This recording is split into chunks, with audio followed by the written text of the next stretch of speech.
and welcome to IMPAKT TV. And we have this morning a special breakfast, curator's breakfast, with next to me sitting Daniela Tenenbaum. Welcome, Daniela. Thank you so much for having me. We have croissants, we have fruits, coffee. Newspaper. Newspaper, Yeah. yes. Yeah. It's full of corrections and clarifications. It has only corrections and clarifications. Yeah. I took it from the exhibition that is still on show until? January? The end of January, yeah, but this is from the exhibition at Steenweg 26. Yeah.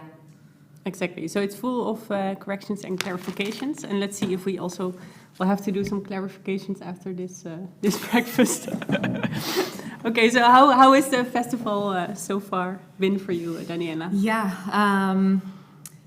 This is the first time for me experiencing a festival from behind the scenes.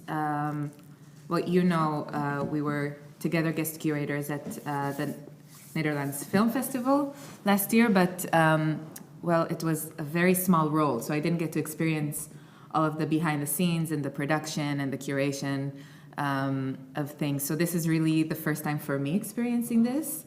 I have a lot of mixed emotions, also because it's the fourth day of the festival and most of it has passed. There are, thoughts about next year's edition, so it's just a lot of mixed emotions, a lot of thoughts. I think it was stressful for sure. Super fun, like that. I think the team that we have at IMPAKT is just amazing. Just having drinks after, once the festival day is coming to an end, or eating lunch and dinner together. It's just really nice experiences to really bond the team. But I think I'm also really inspired by the things that I've seen until now.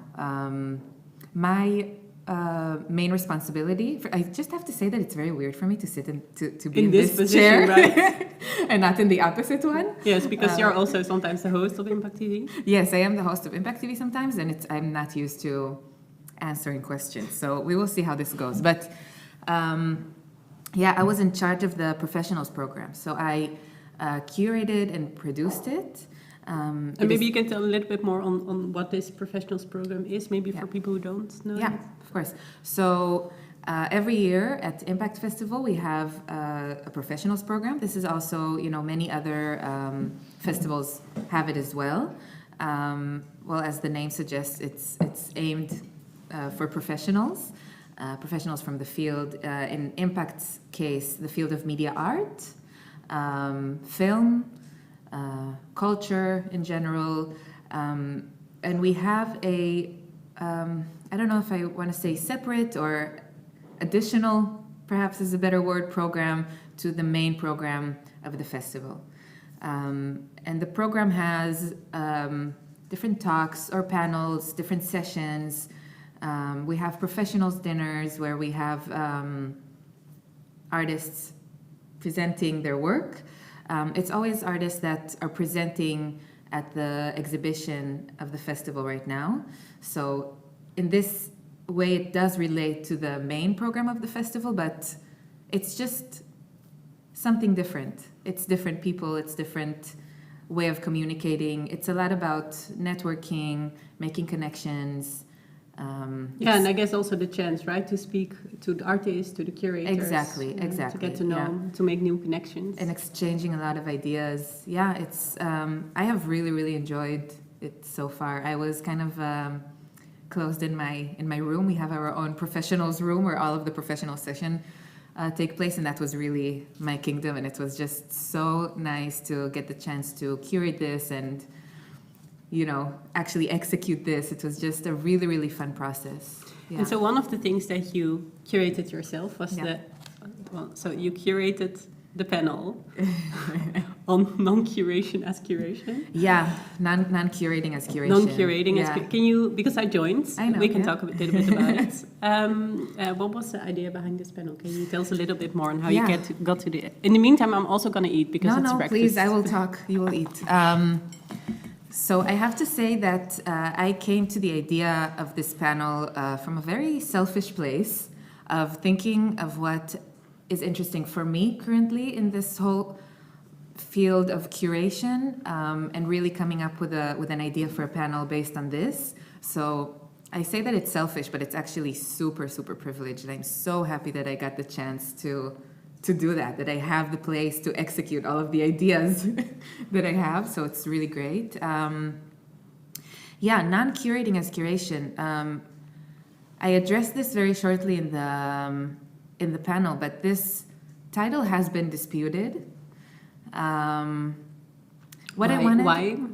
Can you say a little bit more? Yeah, of course. So what I wanted to discuss is basically new directions in curation, right? So there is a very traditional form of curating in Western institutions. It's a lot about, it's sometimes a bit outdated. You know, the way that we present things, the ideas that we discuss, how we describe the things that we present. If we look at the Rijksmuseum, for example, in Amsterdam, I think only in recent years they started to acknowledge that some of the artifacts that they are presenting are looted artifacts from colonial times. So, and only now in recent years they started to mention that in the exhibition texts. Well, you know, these objects are presented there for decades, and it's only now starting to really shift this, the attention from the artistic value of these objects to their historical or political or societal value. So through this session, Non-Curating as Curation, I really want to emphasize this shift from the artistic value to political societal value. And I guess also related to question this idea of the curator as this person who just distributes power and who has, this is sort of the all-saying figure. Exactly, the curator as the gatekeeper. Exactly. I think that this is also a really big shift that we are seeing right now. I know it's a thing, but through NFTs. I don't want to discuss NFTs right now, but I just want to say that NFTs really gave the artists the power to control the distribution and the exhibition of their own material.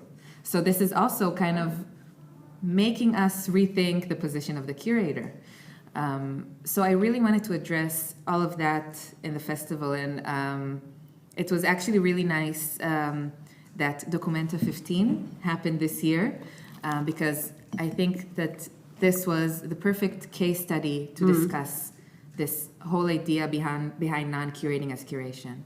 And it was disputed, just to go back to your question, it was disputed even by members from Uro and Gulpa themselves when I discussed this with them, because to them it sounded that I am kind of not giving them credit for the hard curation work that they have done. But I think I mentioned it. I hope I mentioned it in the panel, that this in no way comes to say that there was no curation work done for Documenta 15. Documenta 15 is a huge, huge institution that obviously, you know, this whole exhibition and this whole institution wouldn't have existed without curation. You know, Documenta 15 or Documenta is curation. That's the whole idea behind Documenta. So, you know, this non-curating as curation is just the general idea to what I want to discuss, and does not relate specifically to Documenta 15. Yeah, no, I understood it more as way of thinking how to do curation differently. Exactly. And I think also the two people joining from who had worked on Documenta very much showed how doing curation differently is a very complex process. Extremely, yeah. It's really complex, but I also found it really inspiring to hear from their experiences, what it means. It also means, for example, not only thinking about the outcome or this finished product, but much more thinking about the process as something that is of inherent value. And there were a lot of, also in working with the institution, in how to distribute resources, everything needs to be rethought. Reworked in a way. Yeah, the non-curating really refers to just rethinking how we in Western institutions curate. The guests that I had there with me were Atul Steiner, who is a cultural organizer who works at Hivos, published a book very recently called Vertical Atlas. And then I had two guests from the artistic team of Documenta 15. I had artist and curator Lara Khaldi, who was just appointed as the director of the Appel. She's due to start in January. And I also had with me Gertrude Fleintre, who worked for Stichting Doen and co-initiated Arts Collaboratory, which is also very much working on the ideas of collaboration and building networks. So in that sense, I really had really good speakers to talk about this. For sure. I mean, not to, give myself a tap on the shoulder, but I think it was so great to have two people from the Documenta 15 artistic team that were actually part of the whole process of curating Documenta 15 to discuss this whole concept of non-curating. And what were some of the, some of the takeaways for you as well from the conversation? That is a really good point. I just want to answer this. I just want to, I don't know how much time we have, but to quickly say how the session went. So, Documenta 15 was they did decentralized curating in order to execute Documenta 15, which is a concept that we discussed a lot in this session. And then this really, it comes to describe this fair distribution of resources, whether it be money, time, space, any resource that you need to have in order to execute an exhibition. And in order to make it more collaboratory, we also had a discussion, in a round. It was a discussion. I don't want to call it a panel. It was a mutual discussion, and I wanted all of the participants to also take part. I didn't want there to be the separation between speakers and audience. I wanted everyone to be equal participants, which I think worked really good at the end. But it worked so good that I didn't manage to ask 95% of the questions that I had to ask. Usually that's a very good sign. I know. No, it's great, and if I want to do another panel, I already have questions ready. We should do a 2.0. Yeah. So this really kind of differed from the outtake that I thought I would have from this panel. I think the outtake was more from the whole preparation for the panel, and part of the preparation for the panel was visiting Documenta 15, and we discussed this in our panel. I think the two most prominent things for me that I kind of took with me from Documenta 15 were these really collaborative or decentralized way of curating, and focusing on the process, which is what you mentioned, right? Focusing on the process rather than the result. To me, these were really the two things that I kept in mind with me and would want to also implement in my own work as a curator. Yeah, because this is what I wanted to ask you as well. Like, can you imagine parts of this way of approaching curation as something that you could also use in your work for IMPAKT? Yes. So right now I am thinking, for example, about doing a program or an exhibition that will be curated in collaboration with people from Utrecht who want to join in. And I am thinking together with Michelle, our head of PR at IMPAKT, we are thinking about ways to include people. Well, inclusion is I don't want to say inclusion, to collaborate with people, because inclusion is, it sounds like, again, we are the gatekeepers and we want to include you. I want to collaborate with people.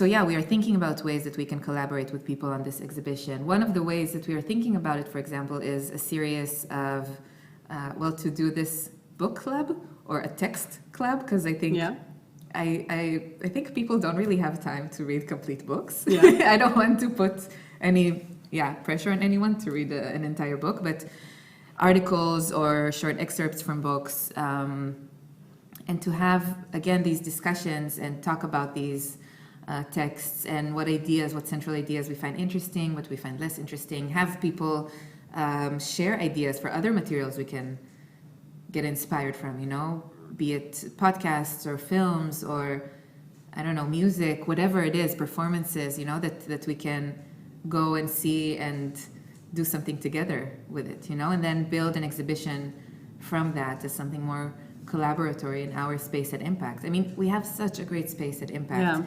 Not only the exhibition space, but also the whole building, you know, and we have the space to do this. We have the space to bring people in for discussions and share, you know, insights and exchange ideas. So I really, really want to do this. My biggest problem, and I think that this is a really big problem in the traditional Western ways of curating, is not making it too academic. Yeah. Because I think that that's a really big problem that keeps people away from museums, away from exhibition spaces, you know, this believing that there is a certain threshold that you need to cross in order to enter the space. And I need to find ways still to abolish this threshold, you know? And that is where I am kind of, I don't want to say stuck. This is where, this is what my process currently is. Yeah. Yeah. Yeah.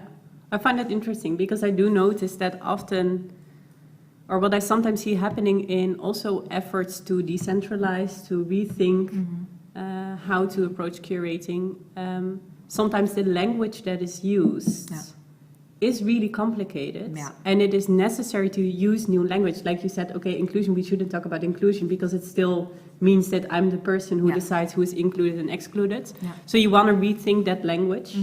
And deconstruct it and use new words. Yeah. At the same time, that also sometimes can mean that you end up with a language that's completely inaccessible to people who are not in this art field, like in this specific scene, and who don't feel included or at all.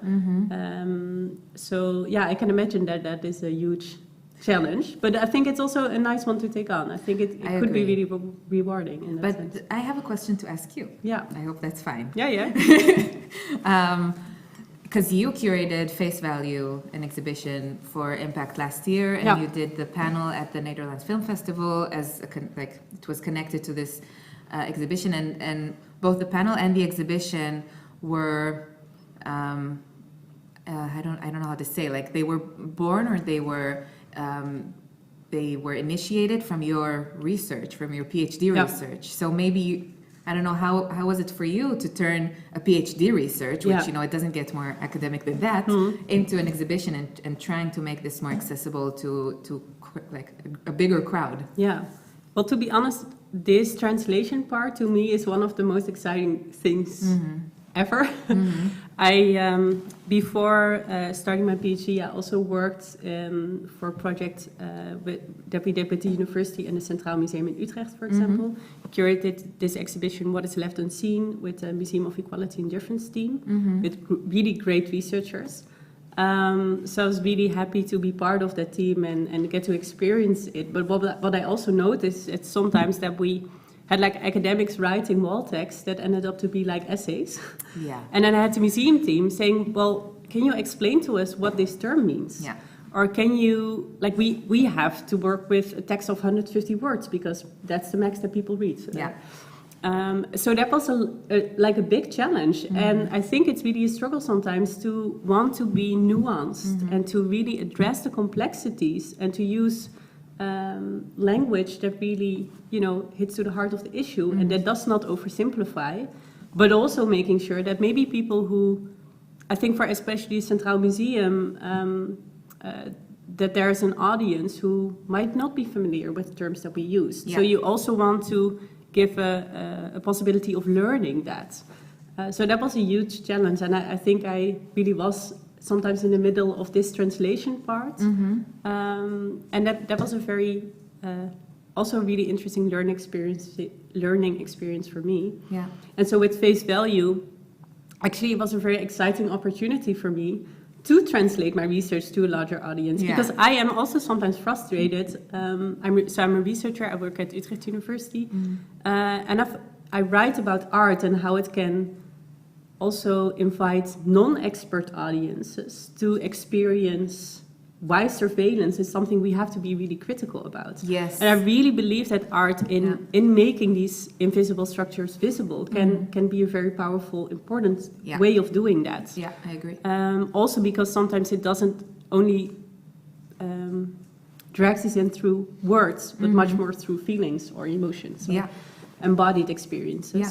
So this is really at the heart of my research, but then I write an academic book, which I know that is not accessible to a broad audience because it has to, I have to put the references in and it has to fit this, all these institutional guidelines, so to say. Yeah. So for me, the exhibition was really a wonderful challenge to try to bring that knowledge outside. And also in the exhibition text, I really have tried to make it more accessible. Yeah. Yeah. At the same time, I think, it's also considering the audience. So I know that most people joining at IMPAKT do already have some knowledge about technology. Yeah. So you also don't want to explain everything that's maybe not necessary. However, I do. A friend of mine with whom I make a podcast. Yeah. She went to a museum last summer, I think, and there they did something really interesting that if I would do another exhibition, I think I would also like to do. Yeah. Which is they used, I think in German it was called leichte Sprache. Yeah. So it was both like a more in-depth text, exhibition text, and a really accessible text as well. Yeah. In which really the core ideas were translated. In an even more accessible way. And I think to have both the text, that could really be an important strategy to also address different audiences, to make sure that everybody can understand what is being said there. So I really, I think that was really an important strategy that I would also maybe like to work with in the future. I think specifically what you discuss in your research is something that is really, really important to, bring out into the world, be it through art or through essays, articles, in whatever way that you can, because it's something, you deal with surveillance, and this is something that we are all experiencing it. And I think most of us don't even know to the extent that we are experiencing this on a daily basis. So in that sense, I think translating it is even more important, because it is a very, very urgent societal issue that we have to bring to the table. That was my 2 cents about your surveillance research. Yeah, no, but I think it's interesting, and I think it's a conversation that maybe should be held more in, let's say, the art world. What is the role of text?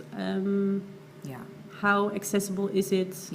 And also because I do think decentralizing, for example, curation and rethinking the art world, how museums work, for example, how artists represented, that really can be done in an accessible way, and it really matters. It is part of breaking open these power structures. I think it's really crucial.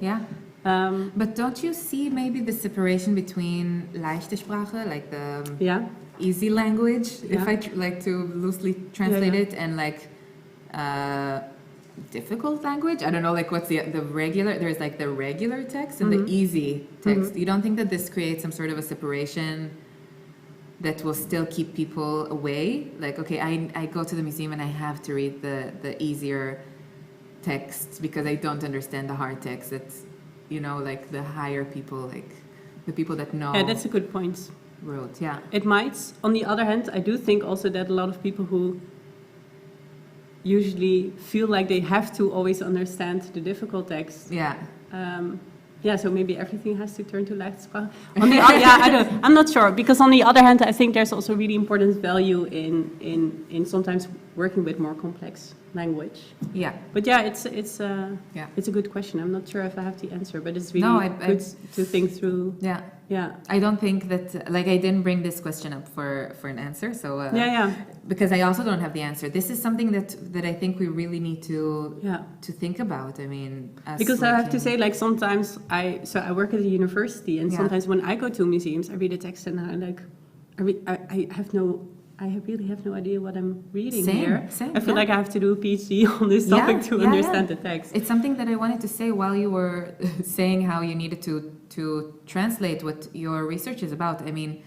When I didn't write a PhD, I don't think I'm there, but when I wrote my master thesis, when I needed to explain it all of a sudden to people outside of the university and leave that university bubble or that academic bubble, all of a sudden I realized, okay, these are terms that are not familiar in like the normal world, you know? Like it's only really in this little small bubble of me, my supervisor, my second supervisor, I don't know, like us three that are like discussing this over and over again, you know? And then all of a sudden you leave the university space and no one really knows. I mean, and that's normal, right? Because we deal with stuff that are so specific and so to the point. So when you talk about your research, I won't know a lot of the things, and I work in the arts. Yeah. So in that way, translation is necessary, I think, not only for the easy language, but in general, I think it's really important. Yeah. And I do have to say that I'm quite optimistic in the sense that at least in the university, in the Dutch universities, there seems to be now more and more awareness of the importance of this kind of translation, of making sure that the research really is explained to society at large, so people really understand what it means. And I think also teaching is important in relation to that. Because you are teaching as well. I'm also teaching. Yeah, okay. Yeah. But of course, that's also for a very limited group of people who get to go to university. Yeah. And are interested in the same things, exactly. Kind of already have the background for this, so they really also understand like the terms and But I do think in general there is much more understanding of the importance of doing that translation. I was amazed, I think, the first time that I went to the Rijksmuseum and saw this. You know, they added these like plaques next to the original exhibition text explaining that, you know, the actual history and story behind a looted artifact. And to me that was crazy because I think it's also translation, right? It's not a translation of the text, but it's a translation of the context of this artifact. And it's so valuable. Yeah, I think these kind of strategies are really important in making aware that a museum is just not a neutral space. It is a very much a space of power. So the exhibition that I referred to earlier that we did with Centraal Museum was called What is Left Unseen. And it was really a way to make people aware that museum is always inherently a space of exclusion. So you show certain things, you show certain artworks, but there's so many stories, artworks, perspectives that you will always not show. And so the choice of what to show and what to not to show is a very political one. It has to do with inclusion and exclusion. So also with the Rijks, like to not present these artworks as, or these artifacts as just being there, but really addressing the colonial history of why that is there is, I think, really crucial. For me, it's much more interesting than going to look at how beautiful an object is. The question is also, why should it be there at all? Should it not be not there? Yeah, but a repatriation of looted artifacts is something. It's a whole other conversation. I also see that we have one more minute, so that went pretty fast. That's what went so fast. So, I had all these AI questions, but we didn't even get to them. No, we also didn't get to our croissants. I think we will... A little bit piece left. Okay, so maybe as a final question, what are you going to do still today? Oh, I have... this was my first thing today, and then I have our professionals dinner. But actually, this is the first day that I actually have time to go see the program. So I'm going to go see A Place of History screening from 1:30 to 3:15, I think. But yeah, it for sure starts at 1:30, Place of History screening. So join us. Yes, and to everyone watching, have a great day of the festival. I might see you later because I'll be doing some more interviews today at IMPAKT TV. And thanks for tuning in. Thank you.